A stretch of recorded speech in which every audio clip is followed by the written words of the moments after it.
это первая после долгого перерыва экспедиция в Ингушетию.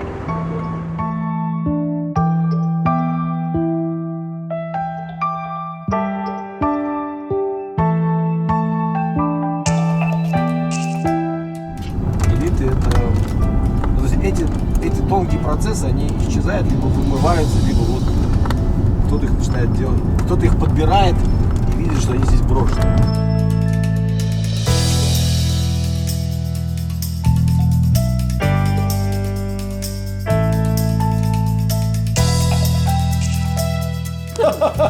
А ты говоришь, где рефлексия? Засов сначала выйдет.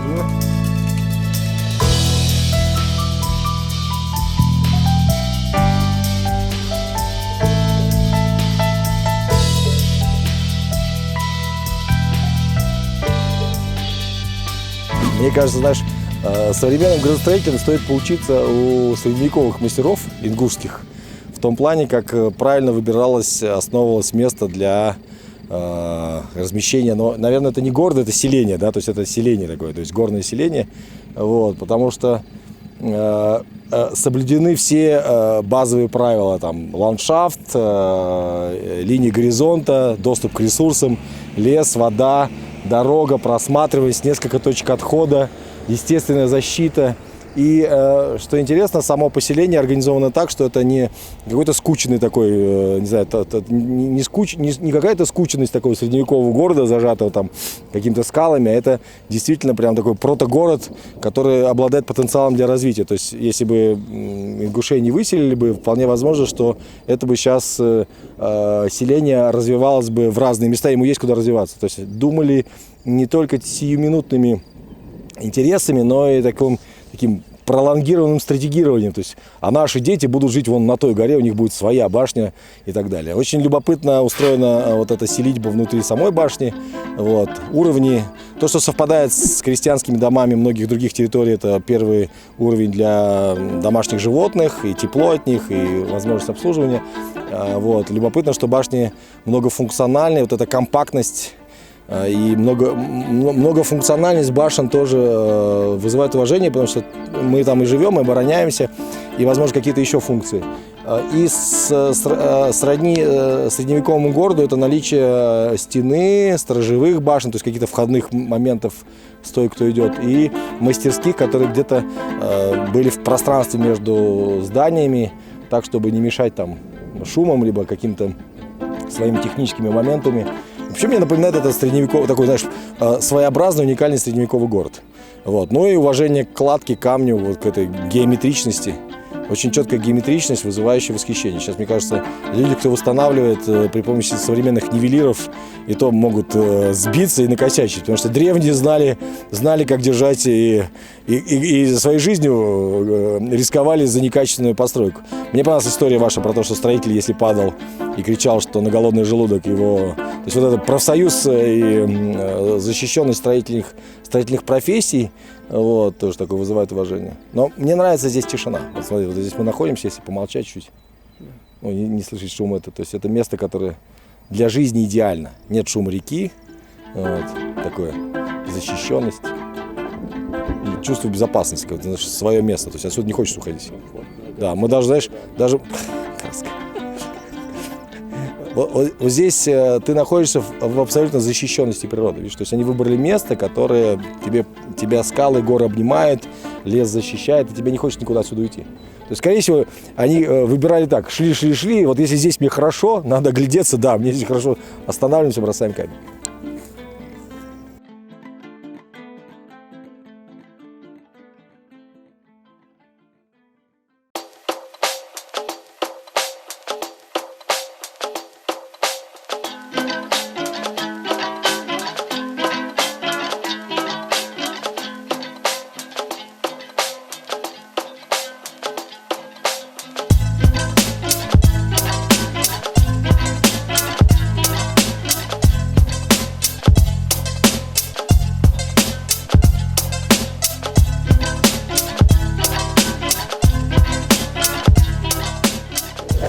Наш ужин происходил в прекрасном месте, которое называется «Легенды гор». Вот. И это место мне напомнило очень много таких пространств, которые формируются сообществами, клубами. Ну, то есть сообщество, там, не знаю, всяких походников, этих любителей горного туризма. Здесь этот бейсджампинг, вот. И по большому счету такое пространство, в котором есть свое комьюнити, оно как раз и делает горы дружелюбными. То есть ты всегда знаешь, что есть где-то помощь, поддержка, друзья, знакомые. Плюс это место такое, оно динамически развивающееся, то есть оно как бы меняет форматы, вот, и тем самым как-то пытается встроиться в ландшафт и встроиться в климат. Вот, и мне кажется, это вот такая важная культурная точка. У нее еще не сложилась архитектура. Не, спасибо! Вот, у нее еще не сложилась архитектура окончательно, но зато здесь сложилась какая-то своя субкультура. Вот субкультурные места в горах — это как раз вот такое возвращение людей в горы. То есть как можно сейчас жить в горах вот так вот. Когда у тебя есть и дело, и польза, и ты являешься частью какой-то культуры, и ты стоишь на очень важном там моменте и приносишь какую-то пользу на важной точке. Вот. И как раз вот развитие возможно идти как раз через то, что усложнить это место. То есть добавить туда архитектуры, добавить сюда какие-то образовательные функции. Пока это место такой встречи сообщества, и это очень душевно. И то, как мы посидели за столом и обсуждали новости и всякий обмен такими политическими, с профессиональными новостями, мне очень сильно напомнило о том, что 300 лет назад здесь люди тоже на этом шелковом пути собирались и тоже так же за столиком обсуждали, тоже так же поедая бульон из индейки, обсуждали как раз такие же новости. Значит, что эпохи меняются, а вот какие-то базовые цивилизационные практики остаются.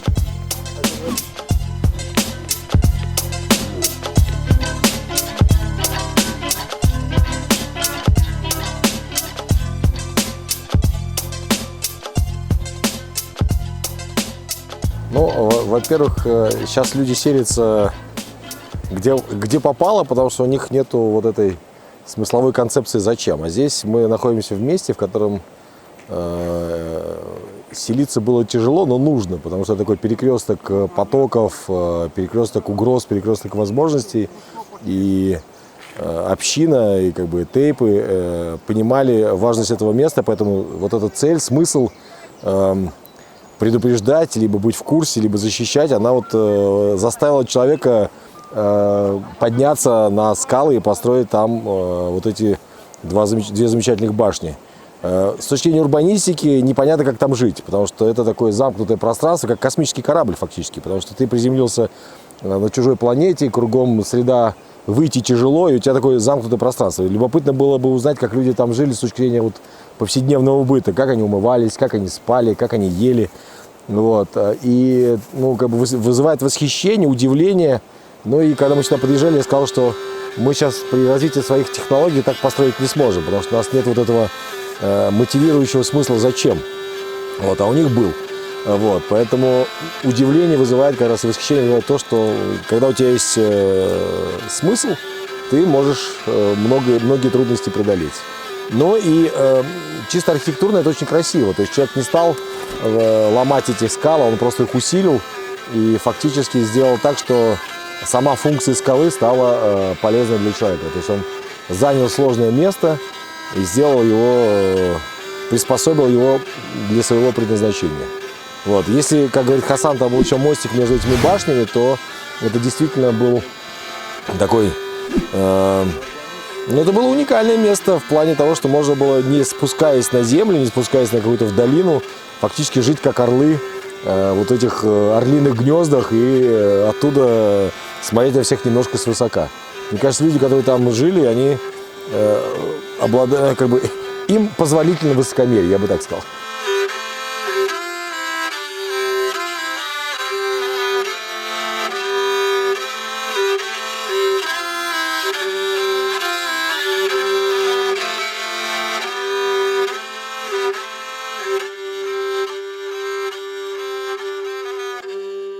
Связь с природой. У нас был свой водный кодекс, охотничий кодекс, лесной кодекс. Угу.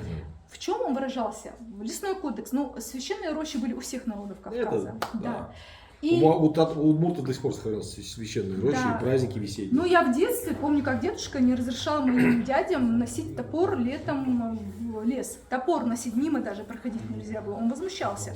Он говорил, что деревья надо рубить, когда они спят. Январе месяц он заставлял их рубить. А тогда еще газа не было, они Все топили. дровяные, да? Да, они топили. И он возмущался, он не позволял. А были еще вот эти вот рощи, которые...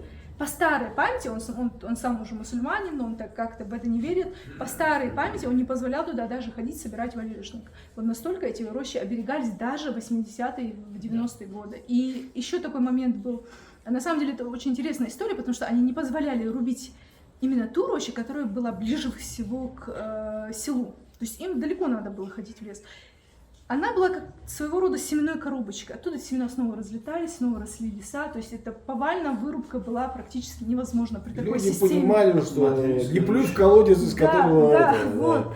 Не уничтожай планету, на которой живешь. Не делай полигон ТБО, вообще как бы не делай полигон ТБО. Да. Очевидно. В общем, история. водный кодекс в чем заключался? Вообще считалось, что у нас есть Хинана, это Богиня воды? покровительница, не богиня, у нас нет слова богиня вообще в языке. Покровительница воды, Хозяйка она воды. имела собственное название Хинана. Да, Мать, Нана это да. мать. Мать воды. Мать воды, Хозяйка. да. И нельзя было, во-первых, обуви заходить. Вообще, даже если переходите реку, надо было снимать обувь. И лошадь твоя переходит, а вы босиком. Обувь держите в руках. И даже был такой момент, когда, я не знаю, вы помните, нет, с одним хевсуром там решили поспорить по поводу какого-то участка земли. Кто дальше добежит, кто первый добежит, тому и достанется. И вот когда они оказались у воды, он крикнул этому хевсуру: люди будут всю жизнь говорить, что ты ненормально, если ты полезешь обуви в реку. А этот уже был босиком. И пока хевсур снимал свою обувь, тот уже перебежал и, короче, получил такое место. Ну, в общем, такие моменты есть. Стирать было запрещено, полоскать было запрещено. Воду брали, относили в тазики и там стирали и так далее. То есть считалось, что вода может очень жестоко отомстить. Ну, тем более, что вода в горах это вообще Да, источник. да. Источников немного, бежать некуда, башни не перенесешь, поэтому вода, испорченная вода, это все, это конец. Охотничий кодекс вообще, ну это понятно, барс вообще под запретом, убивать его нельзя, это проклятие на 7 поколений вперед. Благородный олень 2 месяца в году, когда его можно вообще в него стрелять или убивать там на охоте. У медведей, у Кого не жалели-то? Зайцев, что ли? зайцев, да. Зайцев вообще не жалко. Да? Зайцев не жалели. Зайцев, кстати, Лису. ни в одной культуре зайцев не жалеют. Я, кстати, адвокат зайцев, друзья. Зайцы. Это наши балаши, друзья. У вас уже никого не осталось. Ни барсов, ни оленей, а только зайцев. Запрещено было стрелять в орла. Считалось, что мужчина в него не стрелит, а не мужчина не попадет. В общем, даже такая поговорка ходила. И запрещено было, в общем, убивать лис. Были такие истории, как будто бы лисы спасли людей, которые оказались под завалами, вытащили их там через какие-то норы. Сейчас находимся в ассоциации мастеров войлочного ковролия Ингушетии «Истинг». И Танзила Заурова нас немножко окунула в эту атмосферу старины, вот этой идентичности, поиска идентичности. Я бы сказал, что как раз идентичности, понимаешь? Идентичности, да, и вот твои ощущения, рефлексию. Ну, во-первых, большое спасибо, потому что это вот сейчас после сложной поездки все равно такой глоток свежего воздуха и ответы на многие вопросы, которые мы не получили до этого. Два момента. Первый момент. Мне кажется, как раз вот через ремесла, которые являются очень чувственным моментом. То есть через любое ремесло ты же фактически руками чувствуешь многие вещи, и это запускает у тебя, вот эта чувственная энергия запускает у тебя мышление, понимаешь? И мне кажется, вот восстановление идентичности через ремесло – это такой мощный ход. Второй момент, что это актуализация ремесла, то есть это не просто повторение, это поиск новых форм. В-третьих, это научная деятельность исследовательская. Тут мы услышали как раз вот все, что касается науки, и петроглифов, и музыкальных инструментов, и вот этой социальных ролей в поселении. Судья, лекарь, этот строитель, кто там еще был у нас? Судья, лекарь, строитель, кто-то еще был, это воин. Ну, то есть это вот Жрец. Жрец, то, чего не хватало, вот этой картины мира, то есть как воспринималось ингушами картины мира. Совпадение по эпосам древних народов тоже такой мощный очень сигнал о том, что ингушская цивилизация древняя и проживает свой новый путь и собственной интерпретации любым таким каким-то древним сюжетом дает. То есть не просто повторяет чужой сюжет, а интерпретирует по-своему и называет по-своему. Я очень сильно вдохновлен, потому что видно, что есть научная мысль, но она не представлена просто в тех местах. То есть она, видишь, как бы скрывается в подвальчиках Магаса. Вот, и то, что коллеги жаловались на дорогую аренду, вообще, по большому счету, должно быть, мне кажется, центральным местом вообще города, потому что здесь происходят живые процессы. То есть из исследования, из коммуникации, из практики, через переосмысление рождается вот это. Во-первых, проявляется ингушская идентичность не только в ее каком-то трагическом ключе. Вот видишь, здесь мы с коллегами про трагедию говорили чуть-чуть. Ну, точнее, про трагедию. Больше всего было рассказано про всю историю, про связи, откуда что взялось, какие 10 томов фольклора, как кабардино-балкарские там, значит, архивы, остальных музыкальных инструментов. Это говорит о том, что как раз наука является, то есть подтверждает гипотезу о том, что научная деятельность в прикладном ключе, связанная с идентичностью, является таким источником мощной осмысленной энергии для народа. Я вдохновлен.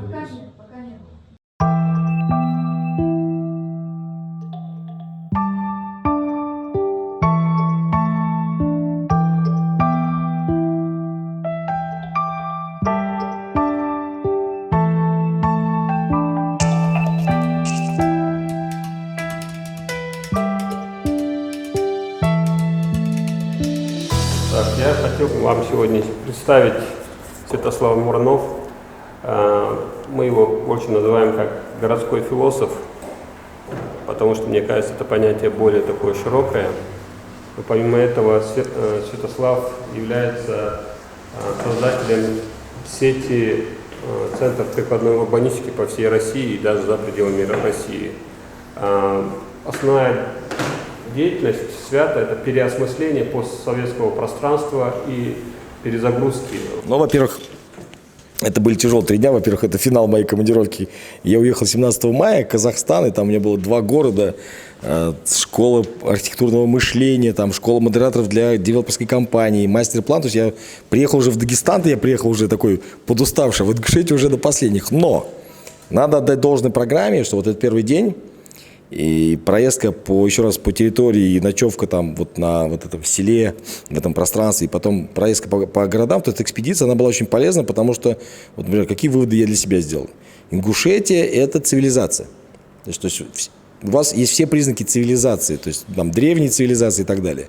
Вот. И, ну, то есть, если, например, когда мы работаем с Дагестаном, мы работаем не с Дагестаном, а мы работаем там с лакским сообществом, с лакскими фондами, то есть мы работаем с определенной народностью, и в этом случае народность как часть цивилизации Дагестана, да, а вот Ингушетия – это отдельная цивилизация. Поэтому здесь мы даже анкету запустили вот такую сложную, потому что она фактически должна была проверить гипотезу, вот, ну, как бы, что происходит. Второе момент, что пространство сейчас Ингушетии сложнее, чем социальные процессы. То есть, условно говоря, цивилизация, которая вернулась, ну, там, на территорию, но не обжила ее заново. То есть она просто как бы жмется по окраине своего ореола обитания и не знает, как ей вернуться в свою среду обитания. Потому что вернуться по времени не получается, машины времени нет, а создать современный уклад и современную жизнь невозможно, потому что у вас нету примеров, с которых вы могли скопировать.